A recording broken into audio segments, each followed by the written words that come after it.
Paramedical ಅಷ್ಟೇ ಕೆಲಸ ಮಾಡ್ತಾ ಇರೋದು. MBBS ಡಾಕ್ಟರ್ಗೆ ಆ ಕಡೆ ನೋಡಿ ಗ್ಲೂಕೋಸ್ಗಳು ಹಾಕಿದ್ದಾರೆ, ಎಲ್ಲ ಇಟ್ಕೊಂಡಿದ್ದಾರೆ.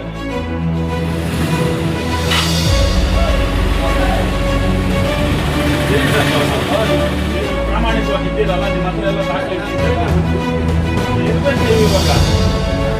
ಅದೆಲ್ಲ ಆಗಲ್ಲ, ನೀವು ಇರ್ಬೇಕಷ್ಟೇ ಈಗ.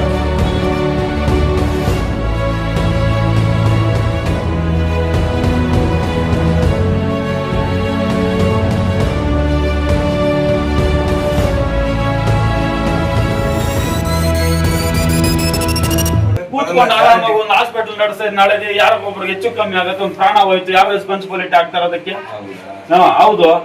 ಏನು ಹೌದಾ? ಟ್ರೀಟ್ಮೆಂಟ್ ಕೊಡ್ತಾ ಇದಾರೆ, ಅವರೇ ಗ್ಲೂಕೋಸ್ ಆಗ್ತಾ ಇದಾರೆ. ಇವ್ರು ಇದ್ರಿ ಸುಮಾರು ವರ್ಷಗಳಿಂದ ಇದೇ ತರ ಕೆಲಸ ಮಾಡ್ತಾ ಇದ್ದಾರೆ, ಪೇಷಂಟ್ಗೆ ಹೇಳ್ತಾ ಇದ್ದಾರೆ. ಇದೆಲ್ಲ ಮಾಡುವುದಾ? ದಯವಿಟ್ಟು ಮಾಧ್ಯಮದಲ್ಲಿ ನೋಡ್ತಾ ಇರೋಂಥ ಸ್ನೇಹಿತರು, ಸಾರ್ವಜನಿಕರು ಇದನ್ನ ದಯವಿಟ್ಟು ಗಮನಿಸಬೇಕು. ಇವರೊಬ್ಬ MBBS ಡಾಕ್ಟರ್ ಅಲ್ಲ, ಇವರು KMC ರಿಜಿಸ್ಟರ್ ಮಾಡಿಲ್ಲ.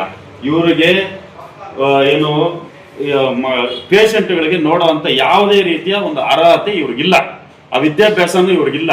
ಇವ್ರು ಓದಿರೋದು ಅವರೇ ಹೇಳ್ತಾ ಇದ್ದಾರೆ ಸ್ವತಃ, ನಾನು ಓದಿರೋದು ಪ್ಯಾರಾಮೆಡಿಕಲ್ ಅಂತ.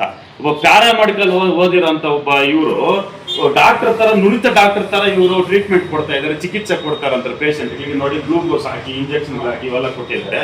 ಮತ್ತೆ ಕ್ಲಿನಿಕ್ ಅಲ್ಲಿ ಒಂದು ಬಯೋ ವೇಸ್ಟೇಜ್ ನ ಹೆಂಗೆ ಇದು ಮಾಡ್ಬೇಕನ್ನೋದು ಗೊತ್ತಿಲ್ಲ.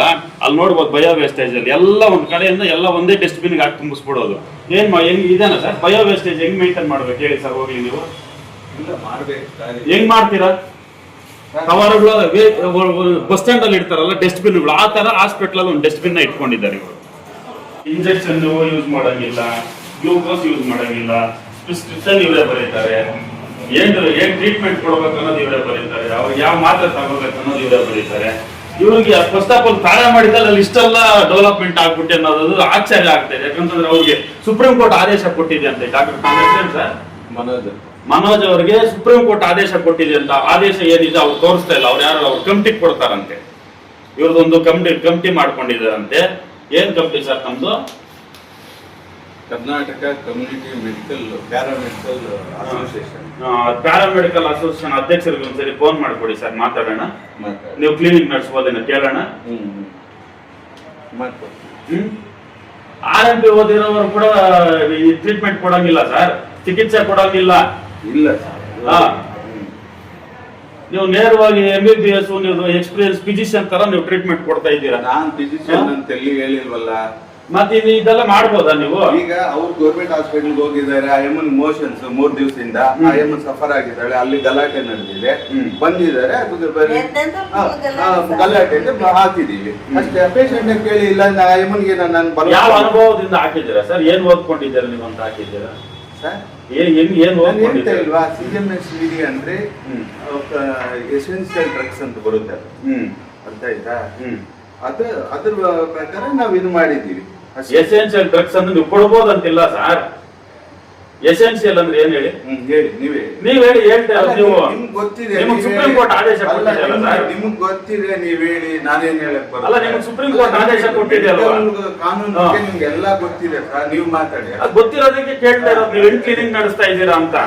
ಎಸೆನ್ಷಿಯಲ್ ಡ್ರಗ್ಸ್ ಕೊಡ್ಬೋದಂತೆ. ಯಾರು ಆದೇಶ ಮಾಡಿದ್ ನಿಮ್ಗೆ? ಕರ್ನಾಟಕ ಮೆಡಿಕಲ್ ಕೌನ್ಸಿಲ್ ಏನನ್ನ ಆದೇಶ ಕೊಟ್ಟಿದೆ ನಿಮ್ಗೆ, ನೀವು ಮಾಡ್ಬೋದಂತ? ಕರ್ನಾಟಕ ಮೆಡಿಕಲ್ ಕೌನ್ಸಿಲ್ ಏನು ಕೊಡುತ್ತೆ? ಕರ್ನಾಟಕ ರಿಜಿಸ್ಟರ್ ನಂಬರ್ ಕೊಡೋದು ಯಾರು ನಿಮ್ಗೆ? ಪ್ಯಾರಾಮೆಡಿಕಲ್ ಕೇಳಿ. ಪ್ಯಾರಾಮೆಡಿಕಲ್ ಟ್ರೀಟ್ಮೆಂಟ್ ಕೊಡಂಗಿಲ್ಲಲ್ಲ ಸರ್? ಯಾರು ಹೇಳಿದ್ದು ಸರ್ ಕೊಡಲ್ಲ? ಯಾರು ಹೇಳಿದ್ದು ಸರ್? ನಿಮ್ಮ ಹತ್ರ ಏನ್ ಆದೇಶ ಇದೆ ಅದಾದ್ರೂ ಕೊಡ್ಬೇಕಲ್ಲ ನೀವು? ಕೊಡ್ತೀವಿ ಸರ್. ಒಬ್ಬ ನಕಲಿ ಡಾಕ್ಟರ್ ವೇಷನ ಧರಿಸ್ಕೊಂಡು ಈ ಗಡಿಭಾಗದಲ್ಲಿ ಕ್ಯಾಸಂಬಳ್ಳಿ ಗ್ರಾಮದಲ್ಲಿ ನಕಲಿ ಕ್ಲಿನಿಕ್ಗಳನ್ನ ತರ್ಕೊಂಡು ಇಲ್ಲಿ ದೊಡ್ಡ ಮಟ್ಟದ ಒಂದು ದಂಧೆ ಮಾಡ್ತಾ ಇದ್ದಾರೆ. ಇಲ್ಲಿನ THO ಅವರು ಇದನ್ನೆಲ್ಲ ಕಂಡಿಡಿದು ಇವ್ರ ಮೇಲೆ ಕ್ರಮ ಕೈಗೊಳ್ಳುವಲ್ಲಿ ವಿಫಲರಾಗಿದ್ದಾರೆ ಎಂಬುದನ್ನ ನಾನು ಹೇಳೋದಕ್ಕೆ ನೇರವಾಗಿ ಹೇಳ್ತಾ ಇದ್ದೀನಿ.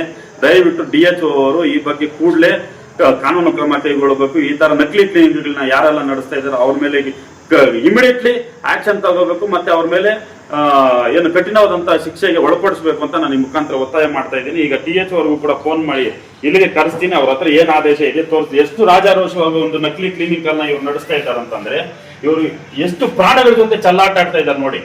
ಈ ಹಳ್ಳಿ ಭಾಗದ ಜನಕ್ಕೆ ಡಾಕ್ಟರ್ ಯಾರು, ಕಾಂಪೌಂಡರ್ ಯಾರು, ನರ್ಸ್ ಯಾರು ಅನ್ನೋದು ಗೊತ್ತಾಗಲ್ಲ. ಅವ್ರು MBBS ಡಾಕ್ಟರ್ ಅಲ್ಲ ಅಂತ ನಾವು ಅವಾಗಿಂದ ಇಲ್ಲೇ ಬರ್ತೇವೆ. ಪಾಪ ಅವ್ರಿಗೇನು ಗೊತ್ತಾಗಲ್ಲ. ಇವ್ರು ಏನ್ ಅನ್ಕೊಳ್ತಾರೆ, ಯಾರೋ ಒಂದು ಕೈಗುಣ ಕಾಲ್ಗುಣ ಅಂತ ಹೇಳ್ತಾರೆ. ಕೈಗುಣ ಕಾಲ್ಗುಣ ಅಲ್ಲ. ಡಾಕ್ಟರ್ ಆಗ್ಬೇಕಂತಂದ್ರೆ MBBS ಓದಿರ್ಬೇಕು, ಅದರಲ್ಲೂ ಟ್ರೀಟ್ಮೆಂಟ್ ಕೊಟ್ಟು ಒಂದು ಹಾಸ್ಪಿಟಲ್ ನಡೆಸಬೇಕು, ಒಂದು ಕ್ಲಿನಿಕ್ ನಡೆಸಬೇಕಂತಂದ್ರೆ KMC ರಿಜಿಸ್ಟರ್ ಆಗಿರ್ಬೇಕು. ಎಷ್ಟೆಲ್ಲ ಕಾನೂನು ಇರತ್ತೆ. ಅಟ್ಲೀಸ್ಟ್ ಇವ್ರ ಹತ್ರ ಒಂದು ಜನರಲ್ ಲೈಸೆನ್ಸ್ ಕೂಡ ಇಲ್ಲ. ಈ ಕ್ಯಾಸಂಬಳ್ಳಿ ಪಂಚಾಯತ್ ಒಂದು ಜನರಲ್ ಲೈಸೆನ್ಸ್ ನ ಕೂಡ ಡಿಸ್ಪ್ಲೇ ಮಾಡಿಲ್ಲ. ಇವ್ರ ಪಾಡಿಗೆ ಇವರು ಏನು ಅನಾಧಿಕೃತವಾಗಿ ಯಾವುದೇ ಒಂದು ಅನುಮತಿಗಳನ್ನ ಪಡ್ಕೊಳ್ಳಿ ಇವ್ರ ಪಾಡಿಗೆ ಇವರು ಒಂದು ಹಾಸ್ಪಿಟಲ್ ನಡೆಸ್ತಾರಂತಂದ್ರೆ ಇವ್ರು ಏನ್ ಹೇಳ್ಬೇಕು? ಇದನ್ನೆಲ್ಲ ಕಣ್ಣು ಕಾಣದಂತೆ ನಡ್ಕೊಳ್ತಾ ಇರುವಂತ ಅಧಿಕಾರಿಗಳಿಗೆ ಏನ್ ಹೇಳ್ಬೇಕು?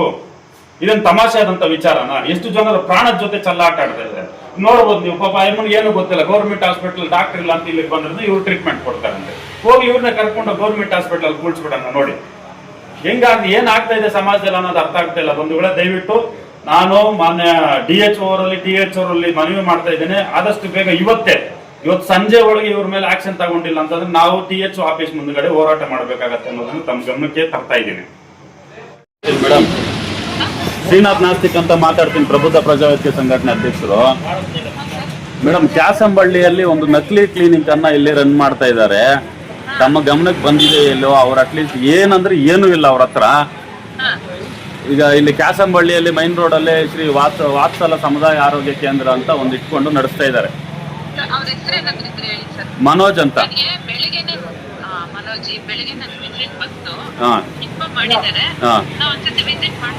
ಯಾವಾಗ ಮಾಡ್ತೀರಾ ಮೇಡಮ್? ಈಗ ಮಾಡ್ಬೇಕು ಮೇಡಮ್. ಆಲ್ರೆಡಿ ಅವ್ರು ಟ್ರೀಟ್ಮೆಂಟ್ ಕೊಡ್ತಾ ಇದ್ದಾರೆ. ಇನ್ನು ಒಂದು 5 ನಿಮಿಷದಲ್ಲಿ ಏನಾದ್ರು ಪ್ರಾಣಾಪಾಯ ಆದ್ರೆ ಯಾರು ಮೇಡಮ್ ನೋಡ್ತಾರೆ?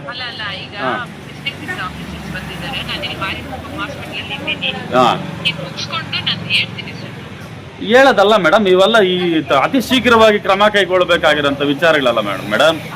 ಈಗ ನೀವು ನಾಳೆ ವಿಸಿಟ್ ಮಾಡ್ತೀನಿ ಅಂತ ನಾಳೆ ಒಳಗೆ ಏನಾದ್ರೂ ಅನಾಹುತಗಳಾದ್ರೆ ಯಾರು ಜವಾಬ್ದಾರಿ ವಹಿಸ್ತಾರೆ ಮೇಡಮ್?